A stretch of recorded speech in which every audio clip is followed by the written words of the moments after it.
கருவுற்ற பெண்கள் ஒவ்வொரு மாதமும் ஒவ்வொரு தெய்வத்தை வணங்கி வர வேண்டும். இதனால் குழந்தையின் வளர்ச்சி நன்றாக இருக்கும். முதல் மாதத்தில் மகாலட்சுமி வணங்கி வர வேண்டும். இரண்டாவது மாதத்தில் முருகப்பெருமானை வணங்கி வர வேண்டும். மூன்றாம் மாதத்தில் தக்ஷாமூர்த்தியை வணங்கி வர வேண்டும். 4 மற்றும் 10ஆம் மாதங்களில் சிவபெருமானை வணங்கி வர வேண்டும். 5 மற்றும் 9ஆம் மாதங்களில் பார்வதி தேவியை வணங்கி வர வேண்டும்.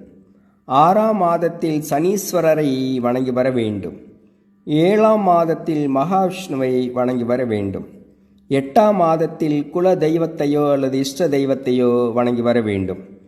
கருவுற்ற தன்மை முதல் மாத முடிவிலேதான் உறுதி செய்யப்படும். ஆகவே முதல் மாதத்தில் லக்ஷ்மியை வணங்க வாய்ப்பில்லை. இருப்பினும் ஒரு பெண் கருவுறும் வரை லக்ஷ்மியை வணங்கி வர கருவானது தங்கும்.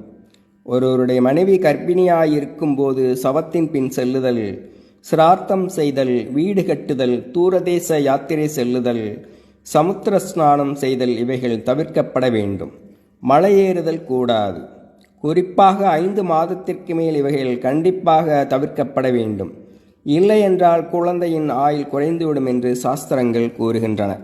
ஒரு பெண்ணின் வயிற்றில் கருவானது இளம் கருவாக இருக்கையில் விலா, அடிவயிறு, மேல்வயிறு, பிட்டம் ஆகிய இடங்களில் வேதனை, மார்பு வலி